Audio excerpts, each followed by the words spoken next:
ये कहा, ये जो 10 करोड़ है जहल का निचोड़ है, इनकी फिक्र सो गई, हर उम्मीद की किरण जुल्मतों में खो गई। ये खबर दुरुस्त है, ये खबर दुरुस्त है, इनकी मौत हो गई। बेशऊर लोग हैं, जिंदगी का रोग है, और तेरे पास है इनके दर्द की दवा। मैंने उससे ये कहा, मैंने उससे ये कहा, मैंने उससे ये कहा।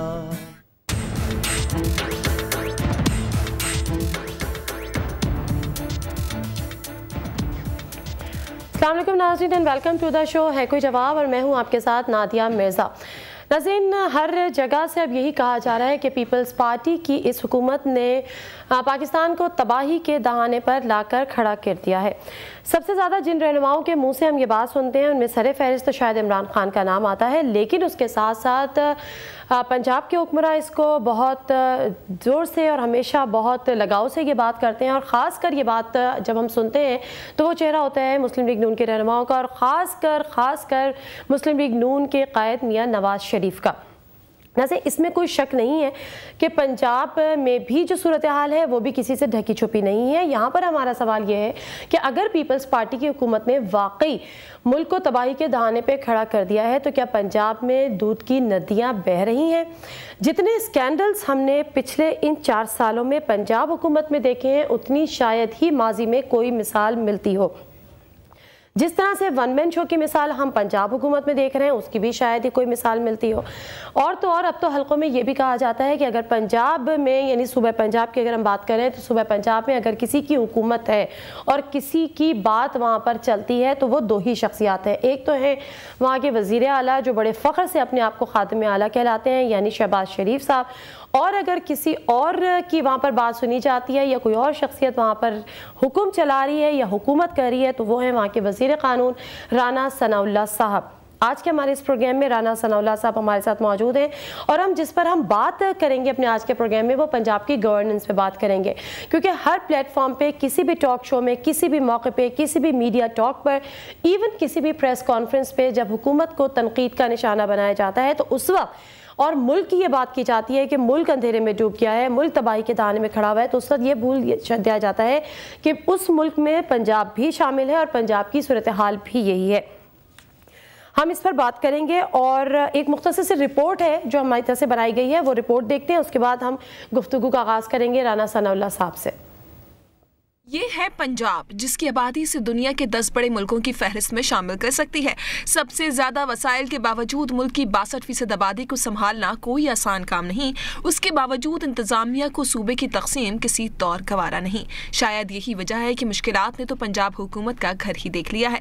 पहले सैलाब आधे पंजाब को ले डूबा, जिसके बाद गैस की किल्लत ने सियालकोट, फैसलाबाद और गुजरावाला समेत पंजाब भर के कारखानों को ताला लगा दिया। अभी ये इशू खत्म न हुआ था कि डेंगू मच्छर ने खादिम आला की दौड़ें लगा दी। स्प्रे का आगाज हुआ तो वो भी इंतजामिया की कोशिशों की तरह नाकस निकला। यूं सबको मुअत्तल करने वाले खादिम आला डेंगू मच्छर को मुअत्तल करने में कामयाब ना हो सके।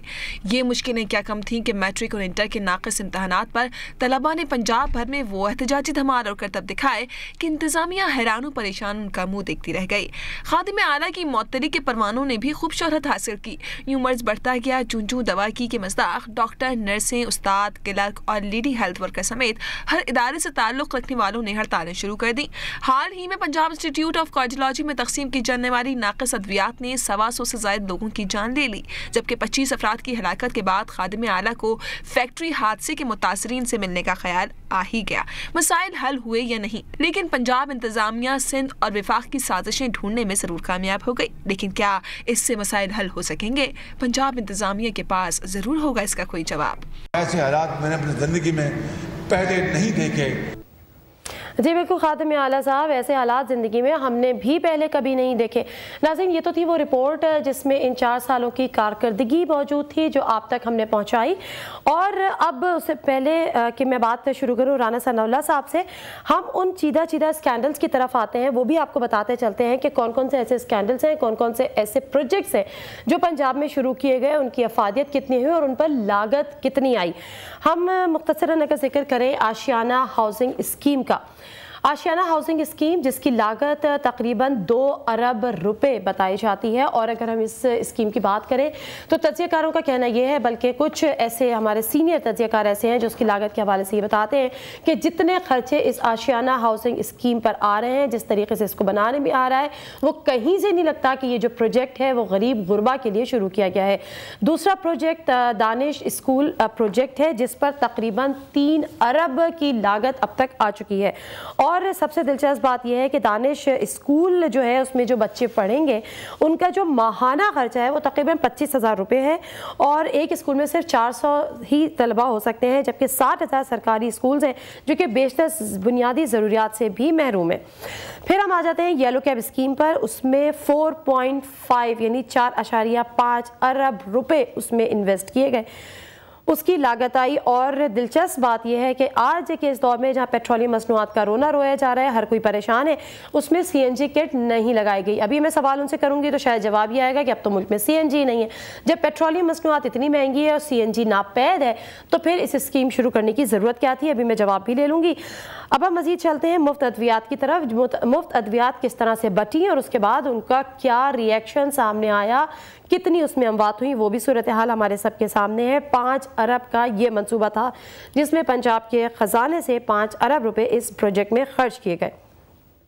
सस्ती रोटी स्कीम पर 7 अरब रुपए ज़ाया कर दिए गए। देखा यह गया कि ज़रूरी काम छोड़कर तमाम के तमाम सरकारी मशीनरी उसी पर लगी रही। गरीबों और अमीरों यहाँ तक के जो मुख्तलिफ होटल मालिकान से उन्होंने भी इससे बेतहाशा फ़ायदा उठाया। और हाल ही में एक और स्कीम इंट्रोड्यूस की गई, एक और प्रोजेक्ट इंट्रोड्यूस किया गया, मुफ्त लैपटॉप तकसीम किए गए। अगर आप इसकी लागत जाएँ तो शायद अगर जिसको नहीं मालूम वो यकीनन हैरान होगा कि उसकी लागत तकरीबन 12 अरब रुपए बताई जाती है कि जो दानिश स्कूल में बच्चे होंगे, जो ज़हीन तलबा और तालिबात होंगे, वो ये लैपटॉप यूज़ कर सकेंगे। हमारा सवाल ये होगा कि क्या इन लैपटॉप्स के बग़ैर उनकी ज़िंदगी नामुकम्मल थी या वो उनकी बुनियादी ज़रूरत थी। बहरहाल इन तमाम चीज़ों के हम जवाब जानेंगे। मुख्तसर सा मैं एक ब्रेक ले लेती हूँ और ब्रेक से वापस आऊँगी। राना सनाउल्लाह साहब हमारे साथ मौजूद हैं। इन तमाम सवालों की जो मैंने अभी उठाए हैं उनसे हम उनका जवाब लेंगे। Stay with us.